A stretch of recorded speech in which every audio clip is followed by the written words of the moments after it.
Chapter 7. Overcoming Obstacles. The primary difference between a rich person and a poor person is how they manage fear. Once people have studied and become financially literate, they may still face roadblocks to becoming financially independent. There are 5 main reasons why financially literate people may still not develop abundant asset columns that could produce a large cash flow. The 5 reasons are: 1. Fear. 2. Cynicism. 3. Laziness. 4. Bad habits. 5. Arrogance. Overcoming fear. I have never met anyone who really likes losing money. And in all my years, I have never met a rich person who has never lost money. But I have met a lot of poor people who have never lost a dime. Investing, that is. The fear of losing money is real. Everyone has it, even the rich. But it's not having fear that is the problem. It's how you handle fear. It's how you handle losing. It's how you handle failure that makes the difference in one's life. The primary difference between a rich person and a poor person is how they manage that fear. It's okay to be fearful. It's okay to be a coward when it comes to money. You can still be rich. We're all heroes at something and cowards at something else. My friend's wife is an emergency room nurse. When she sees blood, she flies into action. When I mention investing, she runs away. When I see blood, I don't run. I pass out. My rich dad understood phobias about money. Some people are terrified of snakes. Some people are terrified about losing money. Both are phobias, he would say. So his solution to the phobia of losing money was this little rhyme: if you hate risk and worry, start early. If you start young, it's easier to be rich. I won't go into it here, but there is a staggering difference between a person who starts investing at age 20 versus age 30. The purchase of Manhattan Island is said to be one of the greatest bargains of all time. New York was purchased for $24 in trinkets and beads. Yet, if that $24 had been invested at 8% annually, that $24 would have been worth more than $28 trillion by 1995. Manhattan could be repurchased with money left over to buy much of Los Angeles.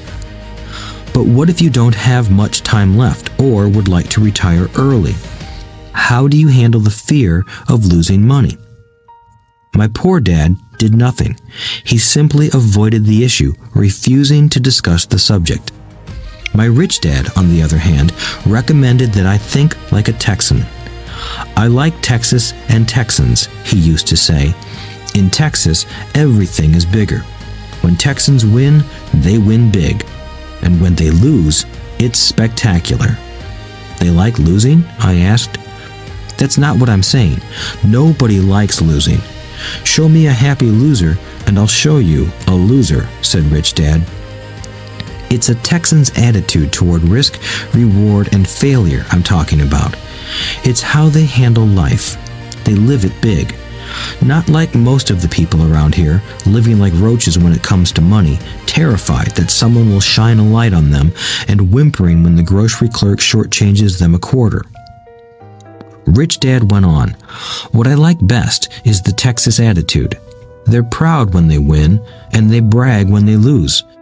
Texans have a saying, if you're going to go broke, go big. You don't want to admit you went broke over a duplex. He constantly told Mike and me that the greatest reason for lack of financial success was because most people played it too safe.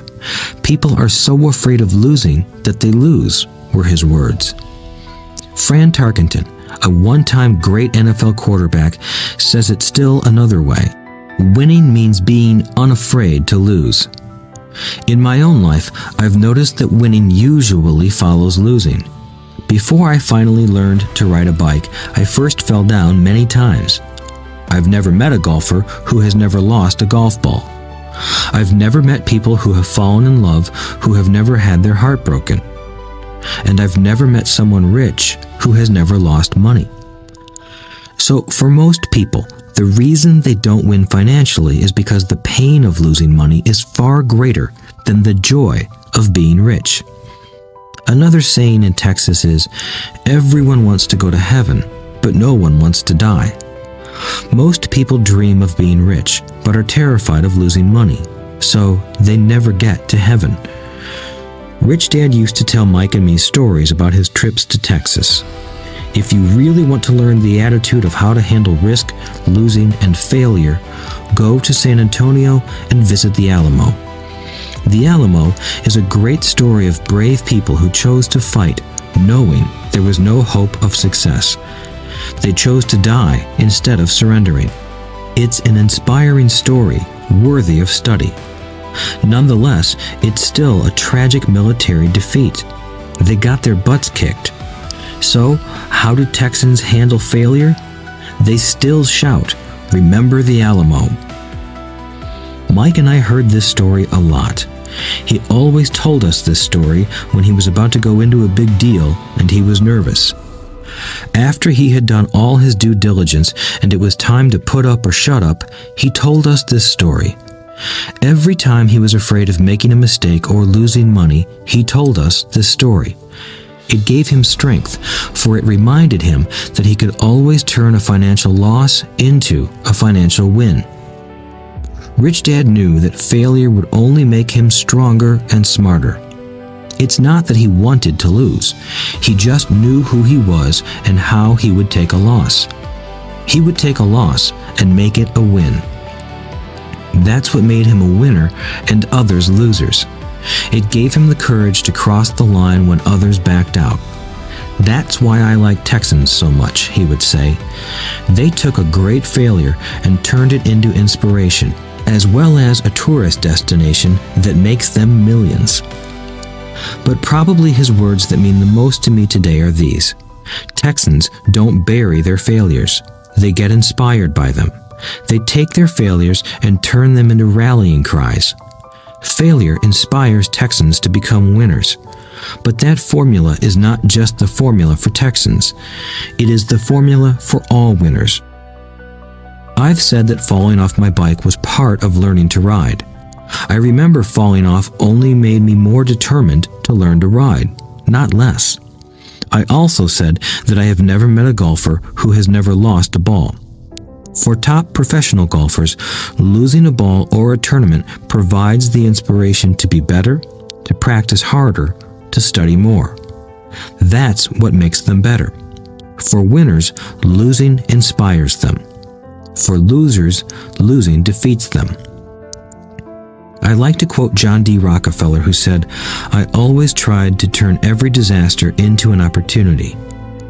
And being Japanese American, I can say this. Many people say that Pearl Harbor was an American mistake. I say it was a Japanese mistake. From the movie Tora, Tora, Tora, a somber Japanese admiral says to his cheering subordinates, "I am afraid we have awakened a sleeping giant." Remember Pearl Harbor became a rallying cry.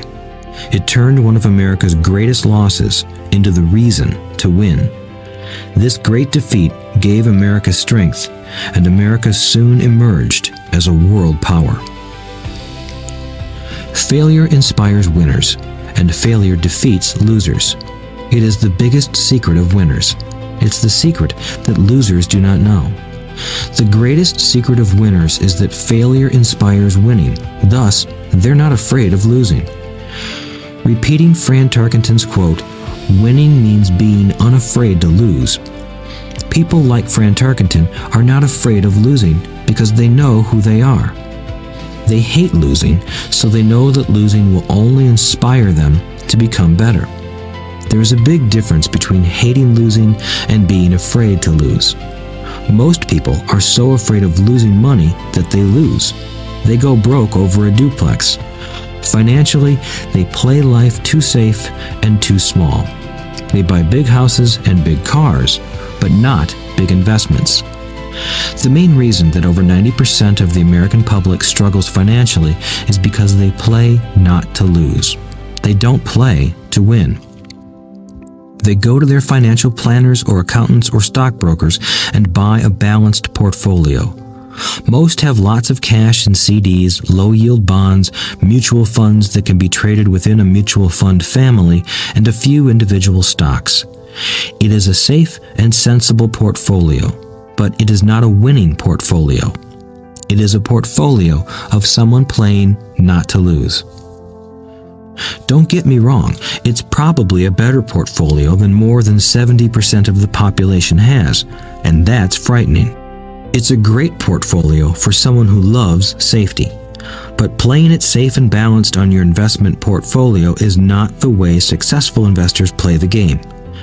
If you have little money and you want to be rich, you must first be focused, not balanced.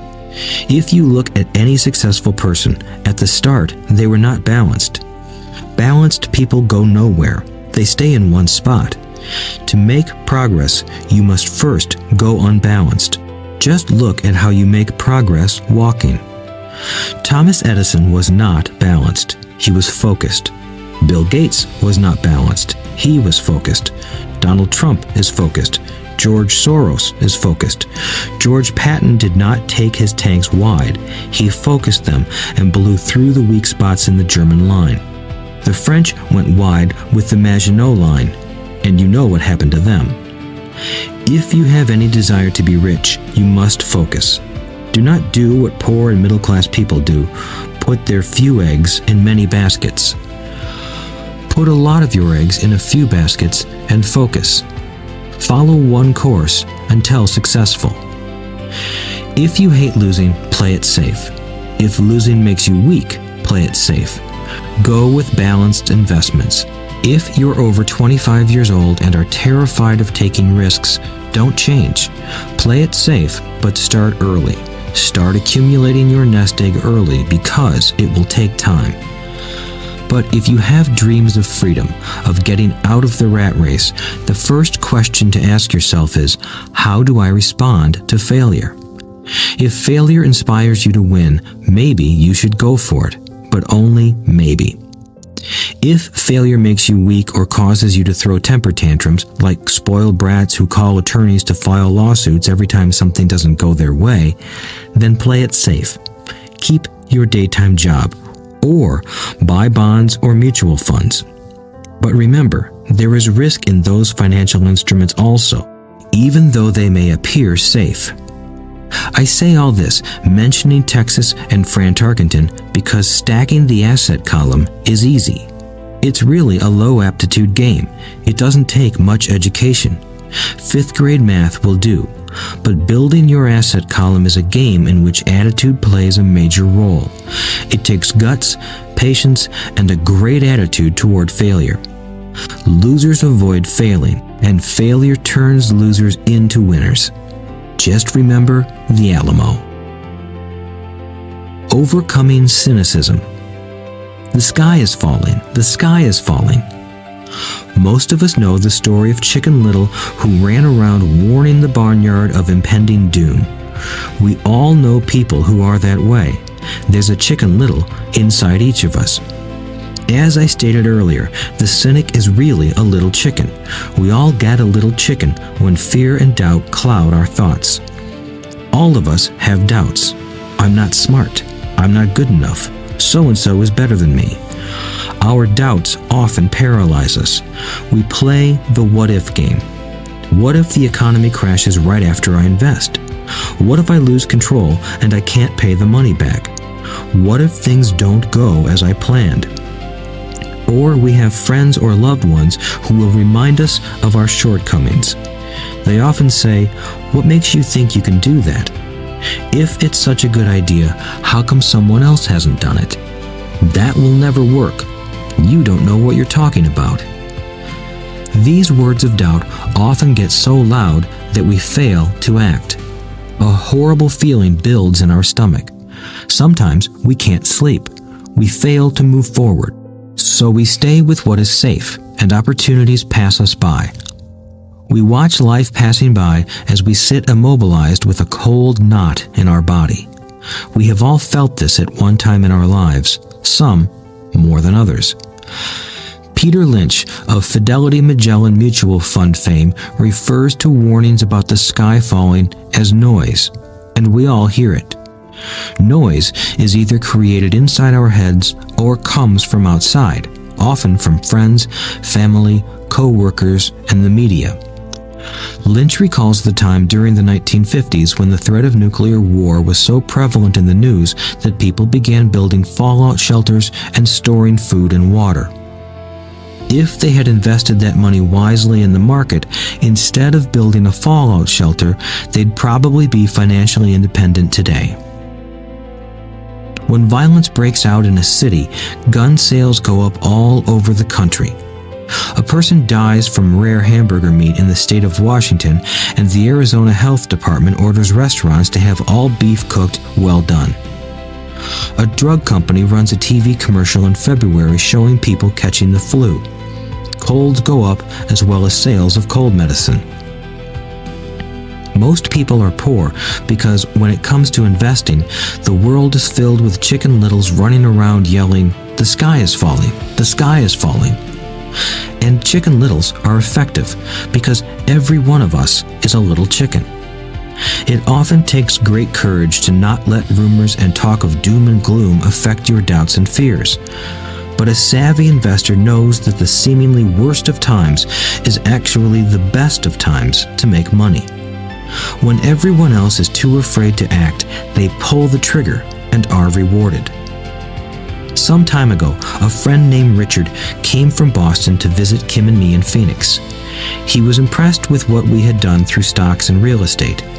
The Phoenix real estate prices were depressed. We spent 2 days showing him what we thought were excellent opportunities for cash flow and capital appreciation. Kim and I are not real estate agents. We are strictly investors. After identifying a unit in a resort community, we called an agent who sold it to him that afternoon. The price was a mere $42,000 for a 2-bedroom townhome.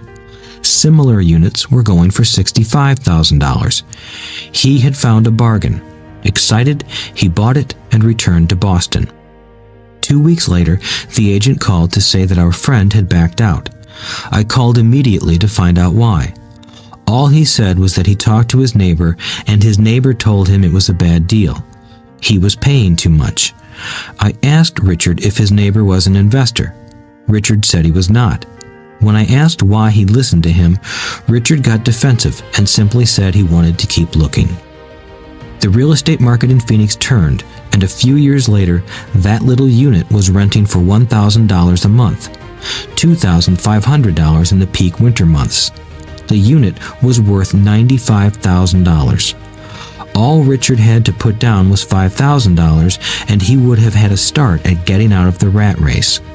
Today, he still has done nothing. Richard's backing out did not surprise me. It's called buyer's remorse, and it affects all of us.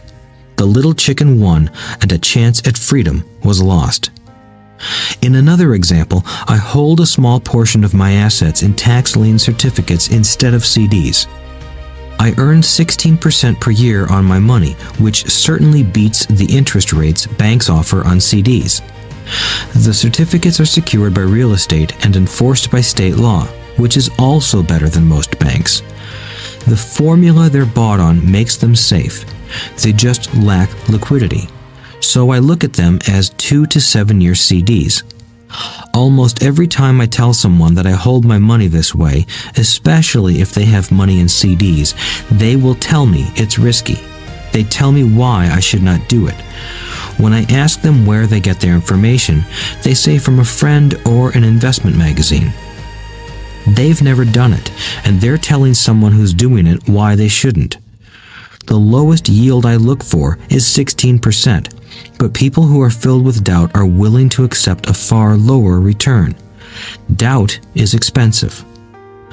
My point is that it's those doubts and cynicism that keep most people poor and playing it safe. The real world is simply waiting for you to get rich. Only a person's doubts keep them poor. As I said, getting out of the rat race is technically easy. It doesn't take much education, but those doubts are cripplers for most people. Cynics never win, said Rich Dad. Unchecked doubt and fear creates a cynic. Cynics criticize and winners analyze was another of his favorite sayings. Rich Dad explained that criticism blinded while analysis opened eyes. Analysis allowed winners to see that critics were blind and to see opportunities that everyone else missed. And finding what people miss is key to any success. Real estate is a powerful investment tool for anyone seeking financial independence or freedom. It is a unique investment tool. Yet every time I mention real estate as a vehicle, I often hear, "I don't want to fix toilets." That's what Peter Lynch calls noise. That's what my Rich Dad would say is the cynic talking, someone who criticizes and does not analyze, someone who lets their doubts and fears close their mind instead of open their eyes. So when someone says, "I don't want to fix toilets, I want to fire back," what makes you think I want to? They're saying a toilet is more important than what they want. I talk about freedom from the rat race, and they focus on toilets. That is the thought pattern that keeps most people poor. They criticize instead of analyze. I don't once hold the key to your success, Rich Dad would say, because I too do not want to fix toilets. I shop hard for a property manager who does fix toilets. And by finding a great property manager who runs houses or apartments, well, my cash flow goes up. But more importantly, a great property manager allows me to buy a lot more real estate since I don't have to fix toilets. A great property manager is key to success in real estate. Finding a good manager is more important to me than the real estate. A great property manager often hears of great deals before real estate agents do, which makes them even more valuable. That is what Rich Dad meant by, "I don't once hold the key to your success." Because I do not want to fix toilets either, I figured out how to buy more real estate and expedite my getting out of the rat race. The people who continued to say, "I don't want to fix toilets," often deny themselves the use of this powerful investment vehicle. Toilets are more important than their freedom. In the stock market, I often hear people say, "I don't want to lose money." Well, what makes them think I or anyone else likes losing money? They don't make money because they choose to not lose money. Instead of analyzing, they close their minds to another powerful investment vehicle, the stock market. I was riding with a friend past our neighborhood gas station. He looked up and saw that the price of gas was going up and thus the price of oil. My friend is a worrywart, or a Chicken Little. To him, the sky is always going to fall, and it usually does, on him. When we got home, he showed me all the stats as to why the price of oil was going to go up over the next few years, statistics I had never seen before, even though I already owned substantial shares of an existing oil company. With that information, I immediately began looking for and found a new undervalued oil company that was about to find some oil deposits. My broker was excited about this new company, and I bought 15,000 shares for 65 cents per share. 3 months later, this same friend and I drove by the same gas station, and sure enough, the price per gallon had gone up nearly 15%. Again, the Chicken Little worried and complained. I smiled, because a month earlier, that little oil company hit oil, and those 15,000 shares went up to more than $3 per share since he had first given me the tip. And the price of gas will continue to go up if what my friend says is true. If most people understood how a stop worked in stock market investing, there would be more people investing to win instead of investing not to lose. A stop is simply a computer command that sells your stock automatically if the price begins to drop, helping to minimize your losses and maximize some gains. It's a great tool for those who are terrified of losing. So whenever I hear people focusing on their "I don't wants" rather than what they do want, I know the noise in their head must be loud. Chicken Little has taken over their brain and is yelling, "The sky is falling and toilets are breaking." So they avoid their don't wants, but they pay a huge price. They may never get what they want in life. Instead of analyzing, their inner Chicken Little closes their mind. Rich Dad gave me a way of looking at Chicken Little. Just do what Colonel Sanders did. At the age of 66, he lost his business and began to live on his Social Security check. It wasn't enough. He went around the country selling his recipe for fried chicken. He was turned down 1,009 times before someone said yes, and he went on to become a multimillionaire at an age when most people are quitting. He was a brave and tenacious man, Rich Dad said of Harlan Sanders. So when you're in doubt and feeling a little afraid, just do what Colonel Sanders did to his little chicken. He fried it. Overcoming laziness. Busy people are often the most lazy. We have all heard stories of a businessman who works hard to earn money. He works hard to be a good provider for his wife and children. He spends long hours at the office and brings work home on weekends. One day he comes home to an empty house. His wife has left with the kids. He knew he and his wife had problems, but rather than work to make the relationship strong, he stayed busy at work. Dismayed, his performance at work slips and he loses his job. Today, I often meet people who are too busy to take care of their wealth, and there are people too busy to take care of their health. The cause is the same. They're busy, and they stay busy as a way of avoiding something they do not want to face. Nobody has to tell them. Deep down, they know. In fact, if you remind them, they often respond with anger or irritation.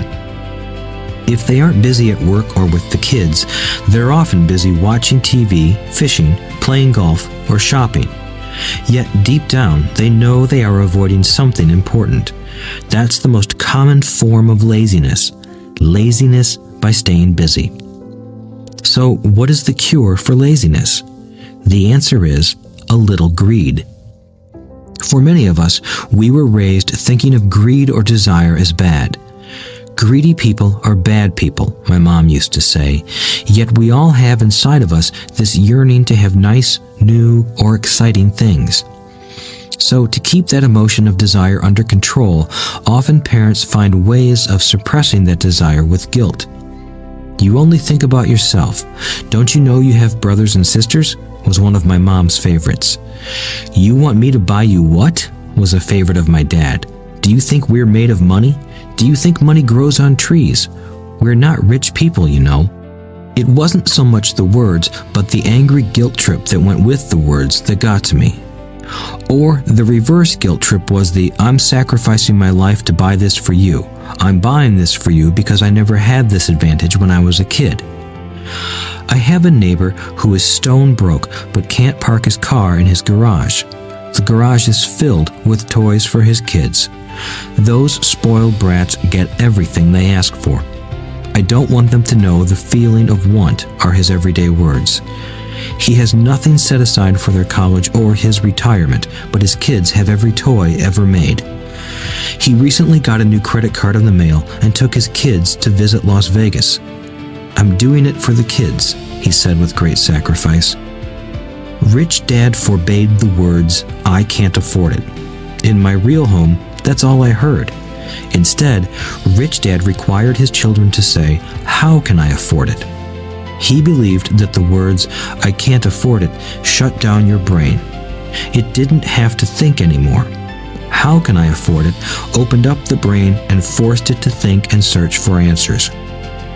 But most importantly, he felt the words, I can't afford it, were a lie, and the human spirit knows it.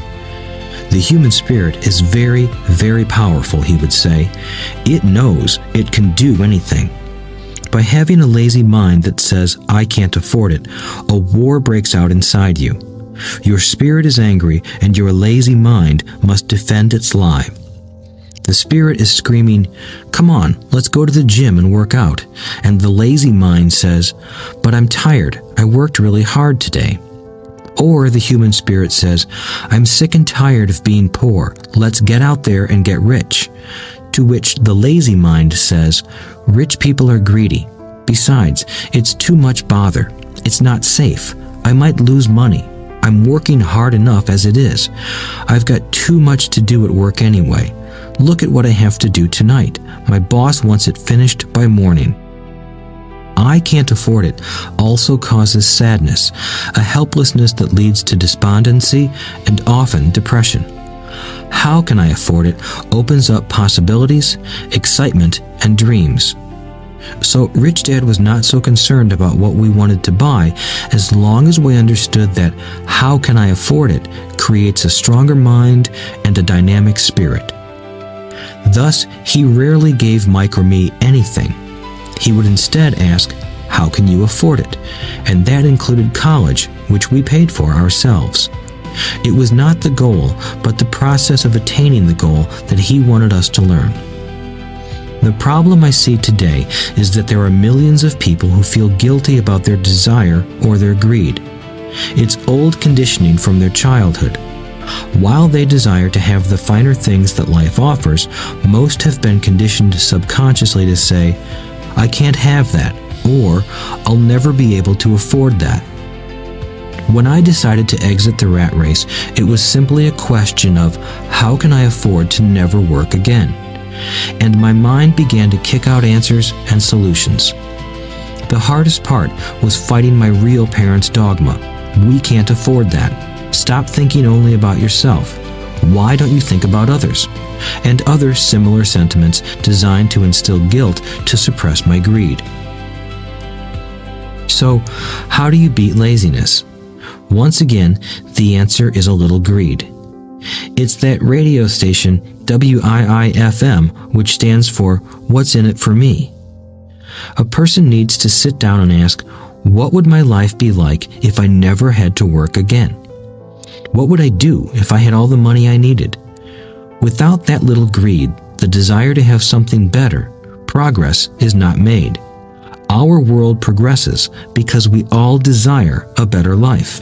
New inventions are made because we desire something better. We go to school and study hard because we want something better. So whenever you find yourself avoiding something you know you should be doing, then the only thing to ask yourself is, what's in it for me? Be a little greedy. It's the best cure for laziness. Too much greed, however, as anything in excess can be, is not good. But just remember what Michael Douglas said in the movie Wall Street. Greed is good. Rich Dad said it differently. Guilt is worse than greed, for guilt robs the body of its soul. I think Eleanor Roosevelt said it best. Do what you feel in your heart to be right, for you'll be criticized anyway. You'll be damned if you do, and damned if you don't. Overcoming bad habits. Our lives are a reflection of our habits more than our education. After seeing the movie Conan the Barbarian, starring Arnold Schwarzenegger, a friend said, I'd love to have a body like Schwarzenegger. Most of the guys nodded in agreement. I even heard he was really puny and skinny at one time, another friend added. Yeah, I heard that too, another one said. I heard he has a habit of working out almost every day in the gym. Yeah, I'll bet he has to. Nah, said the group's cynic. I'll bet he was born that way. Besides, let's stop talking about Arnold and get some beers. This is an example of habits controlling behavior. I remember asking my rich dad about the habits of the rich. Instead of answering me outright, he wanted me to learn through example, as usual. When does your dad pay his bills? Rich Dad asked. The first of the month, I said. Does he have anything left over? He asked. Very little, I said. That's the main reason he struggles, said Rich Dad. He has bad habits. Your dad pays everyone else first. He pays himself last, but only if he has anything left over. Which he usually doesn't, I said. But he has to pay his bills, doesn't he? You're saying he shouldn't pay his bills? Of course not, said Rich Dad. I firmly believe in paying my bills on time. I just pay myself first, before I pay even the government. But what happens if you don't have enough money? I asked. What do you do then? The same, said Rich Dad. I still pay myself first, even if I'm short of money. My asset column is far more important to me than the government. But, I said, don't they come after you? Yes, if you don't pay, said Rich Dad. Look, I did not say not to pay. I just said I pay myself first, even if I'm short of money. But, I replied, how do you do that? It's not how. The question is why, Rich Dad said. Okay, why? Motivation, said Rich Dad. Who do you think will complain louder if I don't pay them? Me or my creditors? Your creditors will definitely scream louder than you, I said, responding to the obvious. You wouldn't say anything if you didn't pay yourself. So you see, after paying myself, the pressure to pay my taxes and the other creditors is so great that it forces me to seek other forms of income. The pressure to pay becomes my motivation. I've worked extra jobs, started other companies, traded in the stock market, anything, just to make sure those guys don't start yelling at me. That pressure made me work harder, forced me to think, and all in all, made me smarter and more active when it comes to money. If I had paid myself last, I would have felt no pressure, but I'd be broke. So it is the fear of the government or other people you owe money to that motivates you? That's right, said Rich Dad. You see, government bill collectors are big bullies. So are bill collectors in general. Most people give in to those bullies. They pay them and never pay themselves. You know the story of the 98-pound weakling who gets sand kicked in his face? I nodded. I see that ad for weightlifting and bodybuilding lessons in the comic books all the time. Well, most people let the bullies kick sand in their faces. I decided to use the fear of the bully to make me stronger. Others got weaker. Forcing myself to think about how to make extra money is like going to the gym and working out with weights. The more I work my mental money muscles out, the stronger I get. Now, I'm not afraid of those bullies. I liked what Rich Dad was saying, so if I pay myself first, I get financially stronger mentally and fiscally. Rich Dad nodded. And if I pay myself last, or not at all, I get weaker. So, people like bosses, managers, tax collectors, bill collectors, and landlords push me around all my life just because I don't have good money habits. Rich Dad nodded, just like the 98-pound weakling. Overcoming arrogance. What I know makes me money.